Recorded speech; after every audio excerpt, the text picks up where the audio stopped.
اور دوسرا ہمارا جو گاؤں ویلی تانگیر ہے اس کا ابھی تک کوئی RFO SDFO نہیں ہے پورے GB میں. تو جب ہم ہمارے لوگ خود DFO RFO بنیں گے تو وہ اپنے علاقے کی جو نیچرل ریسورسز ہیں ان کی پروٹیکشن کریں گے, ورنہ دوسرے علاقے کے لوگ تو وہاں وہ پروٹیکشن نہیں کر سکتے کیونکہ ان کے پاس اتنی پاورز بھی نہیں ہوتی ہے. دوسرا وہ جو لوکل لوگز ہوتے ہیں وہ ان کی نہیں سنتے اتنا, کیونکہ وہ لوگوں کو امپریس نہیں کر سکتے, کنونس نہیں کر سکتے, اویئرنیس نہیں دے سکتے. تو اس لیے وہ بھی بس وہاں آ کے فیلڈ کا وزٹ نہیں کرتے ہیں, آفس میں بیٹھتے ہیں اور ان کی جو وہ مطلب وہ اتنا اپنا کام ذمہ داری سے نہیں کر سکتے جس طرح کرنا چاہیے. سلطان بھائی یہ بتائیے گا آپ کا PFI کا پہلا دن کیسا تھا؟ میرا PFI کا پہلا دن تو بہت اچھا تھا. جب میں نے PFI آ کے دیکھا تو مجھے بہت خوش ہوا. PFI کی جو بلڈنگ تھی, ہاسٹل تھا, PFI کا جو کیمپس دیکھ کے مجھے بہت خوشی ہوئی کیونکہ PFI میں فیسلٹیز بہت زیادہ ہیں. مطلب PFI میں ہاسٹل بھی میں بہت فیسلٹیز ہے, کیمپس جاؤ تو وہاں بھی بہت فیسلٹیز ہے, اور کلاس روم بہت اچھے ہے. مطلب جدید ٹیکنالوجی ہے روم کے اندر, جو لیکچر ہمیں ملتا ہے ہمارے اس ہاسٹل میں کلاس میں فیسلٹیز اچھے ہیں نا, مطلب ٹیچنگ کے اسٹوڈنٹ کو پڑھانے کے لیے. باقی PFI کا یہ ایشو کہ یہاں ٹیچنگ اسٹاف کی کمی ہے PFI میں. باقی PFI میں فیسلٹیز زیادہ ہے, گیم کے گراؤنڈ بہت اچھے ہے PFI میں, اسپورٹس فیسلٹیز بھی اچھے ہیں, میس بھی PFI کا بہت اچھی ہے, اور اسٹوڈنٹ بھی PFI میں بہت کم ہوتے ہیں نا, اس لیے مطلب کوئی مسئلہ نہیں ہے. یہاں کسی طرح کی دوسری یونیورسٹیز یا کالجوں کی طرح ادھر ایک روم میں 4-4 5-5 لڑکے ہوتے ہیں, لیکن PFI میں اسٹڈی کا بہت اچھا ماحول ہے. ایک روم میں ایک لڑکا رہتا ہے MSc میں, اور BSc میں ایک روم میں 2 لڑکے رہتے ہیں. تو اگر یہ دیکھا جائے تو اس طرح کا ماحول دوسرے یونیورسٹی میں نہیں ملے گا جس طرح کا ماحول PFI میں ہے. دوسرا PFI کی اچھی بات ہے کہ یہاں کوئی پولیٹیکل ایکٹیویٹیز نہیں ہوتے ہیں, مطلب وہ چیزیں یہاں منع ہیں. یہاں سارے مطلب سوشل لڑکے ایک دوسرے کا خیال رکھتے ہیں. پورے پاکستان کے اسٹوڈنٹس یہاں PFI میں پڑھتے ہیں. یہ واحد انسٹیٹیوٹ ہے پاکستان میں کہ پورے پاکستان کے لڑکے یہاں پڑھنے آتے ہیں, اور 2 سال کی ٹریننگ بھی کرتے ہیں. ٹریننگ کے ساتھ ساتھ ایجوکیشن بھی لیتے ہیں, تو ان کو یہ موقع ملتا ہے PFI میں. بہرحال PFI میں ہمیں آ کے بہت خوشی ہوئی, ہم نے بہت کچھ سیکھا PFI میں آ کے, فارسٹری کے بارے میں, وائلڈ لائف کے بارے میں. اور پاکستان میں تقریباً کوئی 9 فارسٹ ٹائپس ہے, ان 9 فارسٹ ٹائپ میں ڈیفرنٹ مینجمنٹ ہے, ان کی مینجمنٹ کرنے کا پروسیجر ٹیکنیکس الگ الگ ہیں. تو دوسرا پاکستان فارسٹ انسٹیٹیوٹ میں آ کے ہم نے پورا پاکستان کا وزٹ کیا, مطلب کراچی سے لے کے خنجراب پاس تک ہم نے پورا پاکستان دیکھا. اگر ہم پاکستان فارسٹ انسٹیٹیوٹ میں نہیں آتے تو یہ ٹور ہم کبھی نہیں کر سکتے نہ یہ پوری جگہ ہم دیکھ سکتے تھے. تو یہ ہمیں PFI میں آ کے یہ موقع مل گئے ادھر آ کے. پورے پاکستان کے وزٹ کیا, ٹورز ہوئے ہمارے, مختلف ٹورز ہوئے. ہمارے جو BSc میں یہ ہوتا تھا کہ ہمارے 4 ٹرم ہوتے ہیں PFI میں, تو ان 4 ٹرم میں ہم نے مختلف ٹور کیے. پھر ہمارا اورینٹیشن ٹور ہوا, اس کے بعد ہمارا ہل ٹور ہوا, اس کے بعد ہمارا سروے ٹور ہوا, اس کے بعد ہمارا آل پاکستان ٹور ہوا, اور اس کے بعد ہمارا ورکنگ پلان ٹور ہوا. تو ہمارے یہ 4 ٹرم میں ہم نے تقریباً 4-5 قسم کے ٹور کیے, اور ان ٹور میں ہم نے مختلف فارسٹ ٹائپ دیکھے, مختلف ٹریز دیکھے پورے پاکستان میں, اور ان کے مینجمنٹ کے طریقے ہم نے سیکھے. ان کو پروٹیکشن کس طرح کرنا ہے یہ ہم نے سیکھا. ان کی ریجنریشن کس طرح کرتے ہیں. مختلف جگہوں میں, کچھ جگہوں میں آرٹیفیشیل ریجنریشن کرتے ہیں, کچھ جگہوں میں نیچرل ریجنریشن ہوتی ہے. تو جہاں نیچرل ریجنریشن ہوتی ہے ادھر وہیں ٹیکنیکس اپلائی کرنا ہوتا ہے. جہاں آرٹیفیشیل ریجنریشن کرتے ہیں وہیں پہ آرٹیفیشیل ریجنریشن کی ٹیکنیکس اپلائی کرتے ہیں. پھر ان کو پروٹیکشن کرتے ہیں, ان کی پروٹیکشن کرنے کے بھی مختلف طریقوں سے کرتے ہیں. تو بہت ساری چیزیں سیکھی ہم نے یہاں PFI میں آ کے. اس کے علاوہ ہم نے میڈیسنل پلانٹس کے بارے میں پڑھا, وائلڈ لائف کے بارے میں ہم نے یہاں کے سیکھا. اس کے علاوہ یہاں مطلب یہ جو ہانی بی ہے, مطلب جو ہانی بی کیپنگ یہ بھی ایک مطلب بیسٹ فیلڈ ہے, مطلب لوگوں کو روزگار پرووائڈ کرنے میں بہترین کردار ادا کر رہا ہے. آج کل شہد کی جو مکھیاں لوگ پالتے ہیں نا. اس کے علاوہ ادھر جو سلک وارم ہے, سلک وارم جو ہوتا ہے وہ ان کو لوگ ان کو پالتے ہیں, اور ان کو جو دودھ کے پتے نہیں ہیں وہ کھاتے ہیں. اس کے بعد وہ جو سلک پروڈیوس کرتے ہیں, اس کو آپ کو پتہ ہے جو ریشم کا کپڑا ہے وہ بنتا ہے سلک سے. تو یہ سلک وارم کا رول ہے اس میں. اس کے علاوہ مطلب PFI میں مطلب ہم نے بہت کچھ سیکھا PFI میں آ کے. بہت سارے سبجیکٹ ہم نے پڑھے. فارسٹ مینجمنٹ کے بارے میں ہم نے پڑھا, سلویکلچر کے بارے میں, فارسٹ مینسوریشن, اس کے بعد ہم یہاں انجینئرنگ کے سبجیکٹ بھی پڑھتے ہیں، سروے کے بارے میں پڑھتے ہیں، اور روڈ کنسٹرکشن، بلڈنگ کنسٹرکشن، اور فارسٹ اکنامکس ہم نے پڑھا. مطلب ہم نے بہت سارے سبجیکٹ پڑھے ادھر. پی ایف آئی کی سب سے اچھی بات آپ کو کیا لگی؟ پی ایف آئی کی سب سے اچھی بات یہ ہے کہ پی ایف آئی کے ٹور مجھے بہت اچھے لگے. اس کے بعد پی ایف آئی کا جو ہاسٹل ہے نا، اس میں فیسلٹیز بہت زیادہ ہے، پرسکون ماحول ہے، شور شرابہ نہیں ہے. اس کے علاوہ یہاں پڑھنے کے بہت سارے موقع آپ کے پاس موجود ہے. آپ اسٹڈی کر سکتے ہو یہاں، مطلب ہائی لیول کی اسٹڈی کر سکتے ہیں. آپ کے پاس ٹائم ہے، آپ کے پاس اس طرح کا ماحول ہے.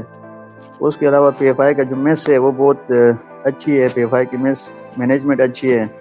اس کے بعد پی ایف آئی کی جو ہاسٹل ہے اس کی رومس ہے بہت صاف ستھرے ہے. کامن روم بہت پیاری ہے.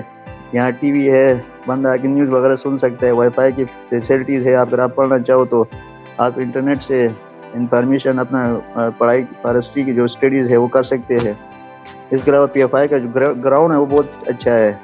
ہر وقت آپ کی گیم کھیلنا ہے تو آپ گیم کھیل سکتے ہیں، باہر واک کر سکتے ہیں، ورزش کر سکتے ہیں. تو گراؤنڈ بہت اچھا ہے پی ایف آئی کا. آپ کو کون سا شہر یا کون سی جگہ سب سے زیادہ اچھی لگی؟ ٹور کے دوران ہم نے یہ ناران کاغان شوگران دیکھا تھا، وہ جگہ بہت پیاری لگی ہمیں. اس کے بعد ہم کراچی گئے تھے، یہ ٹھٹا سائڈ مینگروو فارسٹ ہم نے دیکھا، وہ جگہ ہمیں بہت اچھی لگی. اس کے علاوہ باولپور شہر ہم نے دیکھا، وہ جگہ ہمیں بہت پیارا لگا. باولپور میں ہم وہ ٹورستان گئے، لال سوہندرا نیشنل پارک گئے. اس کے بعد وہ جو محل جو تھا، وہ کون سا محل تھا، جو نور محل گئے. ہاں وہ ہمیں بہت پیارا لگا.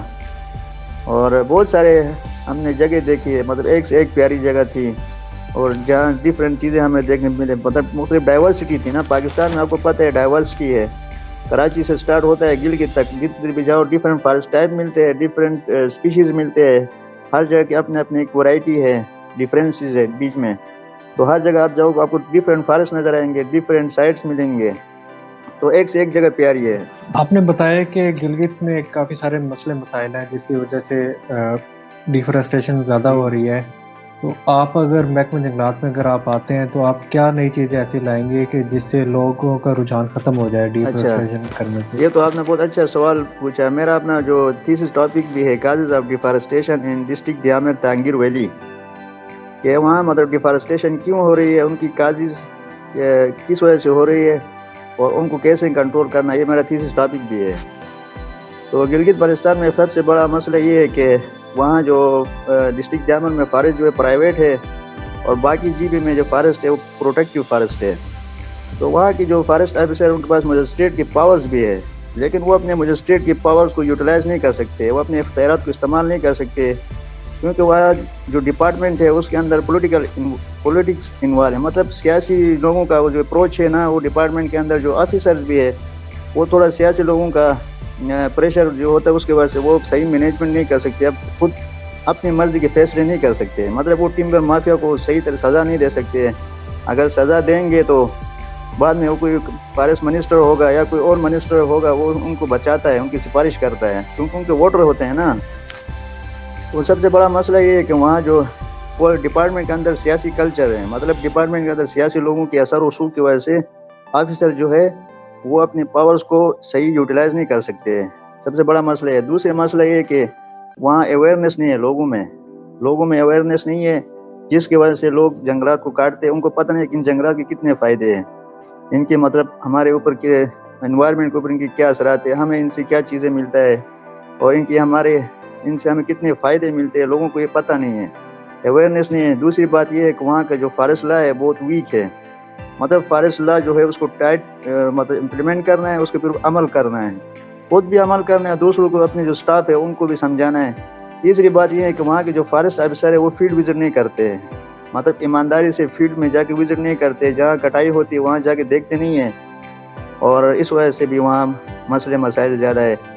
تیسری بات یہ ہے کہ ہمارے جو فارسٹ میں ریسورسز، مطلب فارسٹ میں فنڈ نہیں ہے نا، ریسورسز کی کمی ہے، فنڈ کی کمی ہے، سٹاف کی کمی ہے. وہاں سب سے بڑا مسئلہ ہے کہ وہاں سٹاف کی بہت کمی ہے. تو زیادہ سے زیادہ لوور سٹاف کو جابز دینے چاہیے. اس کے بعد تیسرا مسئلہ یہ ہے کہ وہاں کے لوگوں میں غربت زیادہ ہے، لوگ بہت زیادہ غریب لوگ ہیں، بے روزگار لوگ ہیں، تو جس کی وجہ سے وہ زیادہ تر ان کا جو پریشر وہ فارسٹ کے اوپر پریشر زیادہ ہے، کیونکہ وہ لوگ جنگلات کو کاٹتے ہیں، ان کو بیچتے ہیں اور ان سے پیسہ کماتے ہیں۔ تو گورنمنٹ کو چاہیے کہ لوگوں کو اور کوئی پروجیکٹس لے کر آئے، لوگوں کو اور کوئی ایسے فیسلٹیز دے دے کہ وہ جنگلات کو کٹائی کم کرے، اور وہ مطلب ان چیزوں پہ زیادہ توجہ دے تاکہ جنگلات کی کٹائی کم ہو۔ بہت شکریہ سلطان بھائی آپ کا کہ آپ نے ٹائم دیا ہے۔ اینڈ میں آپ ہمارے دیکھنے والے ناظرین کو کیا پیغام دیں گے؟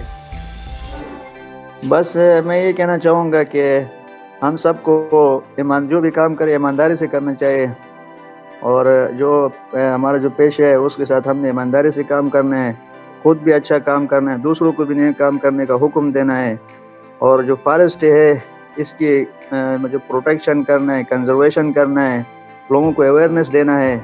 یہ ہمارا قیمتی ایک سرمایہ ہے جنگلات جو ہے، اور ان کی جو مینجمنٹ ہے، ان کی پروٹیکشن ہے، اس میں ایمانداری سے کام کرنا ہے، مطلب خود بھی جنگلات کو بچانا ہے، دوسروں کو بھی ان کی بچانے کی ہدایت کرنا ہے، اور جو بھی کام کرے ایمانداری سے کرنا ہے، دل سے کرنا ہے، اللہ کی رضا کے لیے کرنا ہے۔ جب ہم کوئی بھی کام اللہ کی رضا کے لیے کریں گے تو اس میں بہت فائدے ملیں گے، اور جب ہم دکھاوے کے لیے کریں گے یا پیسوں کے لیے ہم کام کریں گے تو اس کا کوئی فائدہ ہمیں نہیں ملے گا۔ بالکل ایسے ہی، بہت شکریہ آپ کا۔ اسی کے ساتھ آپ کی اجازت چاہیں گے۔ اللہ حافظ۔ اللہ حافظ۔